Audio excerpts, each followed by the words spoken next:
ምርጫ ወሳኝ የዲሞክራሲያዊ ተሳትፎ የሚረጋገጥበትና መብታችንን የምናስከብርበት መሳሪያ መሆኑ እሙን ነው። እያንዳንዱ ዜጋ በድምጽ ቀጣይ 5 ዓመታት የሚኖረውን አስተዳደር የሚወስንበት መብቱ ነው። የዛሬ ድምጿ ነገዋን እንደሚሰራላት የምታምን ሴት ደግሞ የምርጫ ካርድ ወስዳ ድምጿን መስጠት ይገባታል። እኔ በራሴ በኩል የሚሆነኝን የሚጠቅመኝን ፓርቲ ለመምረጥ ዝግጁ ነኝ። ማንኛውም ወጣት የሚሆናትን ይሆነኛል ይበጀኛል ያለችውን የመምረጥ መብት እስከተሰጣት ድረስ የመምረጥ መብቷን መጠቀም አለባት ብዬ ነው ማስበው። የመራጮች ካርድ ወስጃለሁ፣ ተመዝግቤያለሁ። ስለዚህ የተለያዩ የፖለቲካ ፓርቲዎች ማኒፌስቶቻቸውንና ፖሊሲያቸውን እያስተዋወቁ ያሉበት ሁኔታ ስላለ እኔ ይሆነኛል ነገ መፍትሄን ያስከብራል የሚለውን ፓርቲ ለመምረጥ ተዘጋጅቻለሁ። መብታችንን ተጠቅመን የምንፈልገውን ሰው መምረጥ ነው። በካርዳችን ነው የምንመርጠው።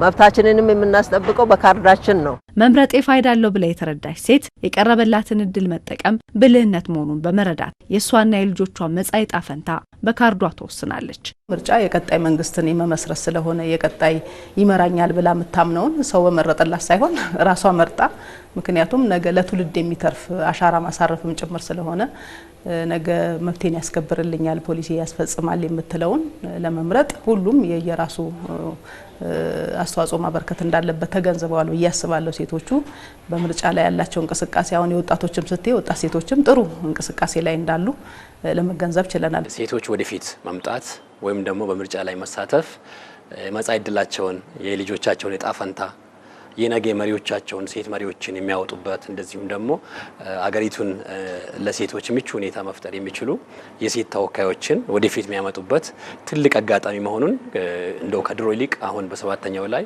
ባለን እንቅስቃሴ መገንዘብ ይችላል። ነገ እንድጠቀም ልጆቼ እንድጠቀሙ ከዛሬ ነው መሰረት መጣል ያለብኝ መስራት ያለብኝ ለዚህ ነው እና ተገቢውን ሰው ለተገቢው ቦታ ይሆነኛል ይበጀኛል ያለችውን የመምረጥ መብት እስከተሰጣት ድረስ የመምረጥ መብቷን መጠቀም አለባት ብዬ ነው ማስበው። ምክንያቱም ነገ ይሄ ለልጆቿ የሚተርፍ ስራ ነው የምትሰራው። ዛሬ እሷ የምትመርጠው ዛሬ የምትሰጠው ድምጽ ነገ ለልጆቿ ተስፋ ነው። በፊት የሰጠነው ድምጽ ዛሬ ተስፋ እንደሆነን ማለት ነው። ስለዚህ ነገም ተስፋ በእጇ ነው እላለሁ። እናትም ትሁን ወጣትም ትሁን እጇ ላይ ያለውን ካርድ መጠቀም አለባት። በምርጫ ወቅት የሴቶች ተሳትፎ እንዲጎለብት የሲቪክ ማህበረሰብ ድርጅቶችና መሰል ተቋማት የግንዛቤ ማስጨበጫ ስራዎች መስራት ላይ የቤት ስራዎች አሉባቸው።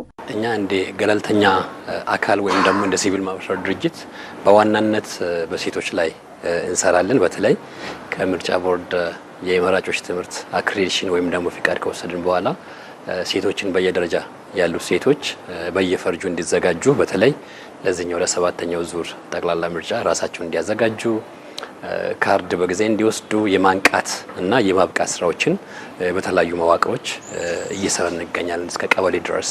ከ45 ሚሊዮን በላይ የአጭር የጽሁፍ መልእክት በተለይ የኢንተርኔቱና ቴክኖሎጂው አክሰስ የሌለባቸው አካባቢዎች ሴቶች ላይ የምርጫ ቅስቀሳ የምርጫ ትምህርት ለመስጠት ጥረት እየተደረገ ይገኛል።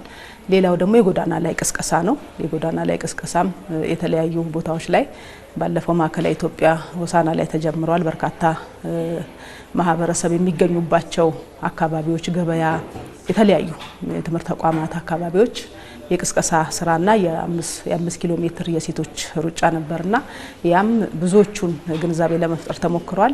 በነገ የእናትነት ህይወቷ ሆነ በወጣትነት ጉዟ የሚገጥማትን ተግዳሮቶች ለመፍታት የፖለቲካ ፓርቲዎች የፖሊሲ አማራጮቻቸው ላይ ትኩረት ሰጥታ መመርመር ቀዳሚ ተግባሯ ሊሆን ይገባል። አሁን ከምናያቸው ወጣት ሴቶችም ያው ምርጫውን ለመምረጥ እንደተዘጋጁ የሚያሳዩ እንትኖች አሉ ሁኔታዎች አሉና ያው በዚህ አመት እንደተባለው ምርጫ የቀጣይ መንግስትን የመመስረት ስለሆነ የቀጣይ ይመራኛል ብላ የምታምነውን ሰው በመረጠላት ሳይሆን ራሷ መርጣ፣ ምክንያቱም ነገ ለትውልድ የሚተርፍ አሻራ ማሳረፍም ጭምር ስለሆነ ነገ መብቴን ያስከብርልኛል፣ ፖሊሲ ያስፈጽማል የምትለውን ለመምረጥ ሁሉም የየራሱ አስተዋጽኦ ማበርከት እንዳለበት ተገንዝበዋል ብዬ አስባለሁ። ሴቶቹ ሚኒስትሪ ሚዲያዎች ላይ የሚሰራጩ መረጃዎችን በደንብ መከታተል እንደዚሁም ደግሞ የፖለቲካ ፓርቲዎች የራሳቸውን ፖሊሲ በሚገልጹበት ወቅት ከሴቶች አንጻር ምን ይመስላል የሚለው የመፈተሽ ክፍተት አለ።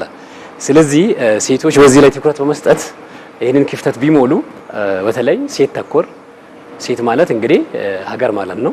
እናት ማለት ናት፣ ልጅ ማለት ናት፣ ሚስት ማለት ናት እና ሴቶችን በዚህ ጉዳይ ላይ ይህን ክፍተት በመሙላት በተለይ ከፖሊሲ አንጻር ተጽዕኖ ለማሳደር ወደፊት አብዛኛው ሴት ፖሊሲ ሜከሮች ተጽዕኖ አሳዳሪዎች እንዲመጡ በተለይ የፓርቲዎችን ፖሊሲ መፈተሽ ይኖርባቸዋል።